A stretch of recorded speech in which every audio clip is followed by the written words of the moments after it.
ফরিদপুরে এবার পাটের ফলন সামগ্রিকভাবে অত্যন্ত সন্তোষজনক এবং বাম্পার ফলনের সম্ভাবনা রয়েছে।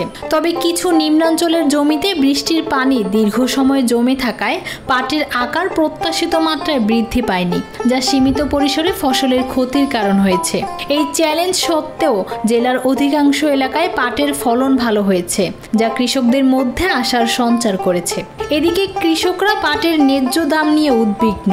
বীজ, জৈব ও রাসায়নিক সার, কীটনাশক এবং শ্রমিকদের মজুরির মূল্য বৃদ্ধি উৎপাদন খরচ বাড়িয়ে তাদের লাভের সম্ভাবনা কমিয়ে দিচ্ছে।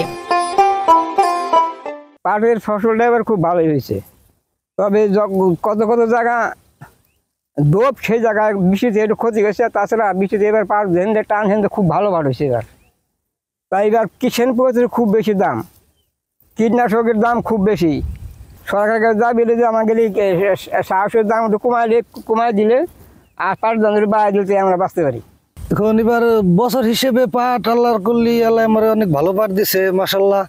এখন সার ওষুধের যে দাম, তারপর কিষেনের দাম, এই ওষুধ পানির দাম, তেলের দাম, মানে এই খরচ দিয়ে যদি সরকার পাটের দাম যদি আমাকে ন্যায্য মূল্য না দেয়, তাহলে আগামী বছরে আর পাট করা সম্ভব হবে না কাকা। যে আন্দাজে পরিমাণে খরচ করছি সেই হিসেবে মোটামুটি আল্লাহ পাট দিছে, কিন্তু যে এখন এই পাটের মূল্য কয় টাকা পাবো এ তো কোনো সঠিক পাইতেছি না। পাটের দাম যদি ভালো হয় তাহলে আমরা করবো, আর পাটের দাম যদি না পাই আমরা এইভাবে আর পাট ক্ষেত করবো না। তাই এই যে সব কিছুর দাম বেশি, কিষেনের দাম বেশি, সারের দাম বেশি, ওষুধের দাম বেশি, এইভাবে আমরা পাট ক্ষেত করতে পারছি না।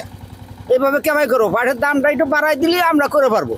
ফলন ইনশাল্লাহ মোটামুটি খারাপ না, ভালো। সার কীটনাশকের দাম একটু বেশি, কিষেনের দাম বেশি, কিন্তু এদিকে দিয়ে আমরা আগাইতে পারতেছি না। সঠিক ফলন যতই ভালোই হোক, যদি আমরা সঠিক ফলন দাম মূল্য না পাই তাহলে তো আমাকে কোনো লাভ নাই। সরকারের দাবি কাছে আমাদের সার ওষুধের দাম একটু কমাক, আমরা যাতে ফলন ইনশাল্লাহ করতে পারি, যাতে আমরা কৃষক বাইরে থাকতে পারি। ফরিদপুর কৃষি সম্প্রসারণ অধিদপ্তরের উপপরিচালক কৃষিবিদ মোহাম্মদ শাহাদুজ্জামান বলেন, পাট উৎপাদনে ফরিদপুর সবসময় শীর্ষে। এবছর লক্ষ্যমাত্রা ছাড়িয়ে পাটের আবাদ হয়েছে। আমরা আশা করছি বাম্পার ফলন হবে। ফরিদপুর জেলা বাংলাদেশের সবচেয়ে বেশি পাট উৎপাদন হয় এবং বাংলাদেশের প্রথম পাট উৎপাদনকারী জেলা ফরিদপুর। এবছর আমাদের লক্ষ্যমাত্রা ছিল ৮৬,৫২৫ হেক্টর জমিতে এবং অলরেডি আমাদের অ্যাচিভমেন্ট হয়েছে ৮৬,৫৩১ হেক্টর জমি এবং আমাদের লক্ষ্যমাত্রা ছিল ২,১৬,৬৩১২ মেট্রিক টন এবং আমরা আশা করছি এবছর পাট উৎপাদনের যে আবহাওয়া এবং মাঝে মাঝে যে বৃষ্টিপাত, একটা অনুকূল পরিবেশ থাকার জন্যে আমরা আশা করছি যে আমাদের যে লক্ষ্যমাত্রা, এই লক্ষ্যমাত্রা অর্জন করতে সক্ষম হব। এবং এখন পর্যন্ত পাটের যে মাঠের যে চেহারা, পাটের ফলনের যে মাঠের যে অবস্থা, আমরা আশা করছি যে এবছর পাটের একটা বাম্পার ফলন হবে। কৃষকরা মনে করেন সরকারি পৃষ্ঠপোষকতা এবং ন্যায্য দাম নিশ্চিত করা গেলে পাট চাষের সম্ভাবনা আরও বাড়বে। ফরিদপুরের সোনালী আঁশ শুধু জেলার পরিচিতিই নয়, কৃষকদের জীবন জীবিকারও প্রতীক। সঠিক নীতি ও সহায়তা পেলে এই ঐতিহ্য আরও সমৃদ্ধ হবে বলে আশা করা হচ্ছে।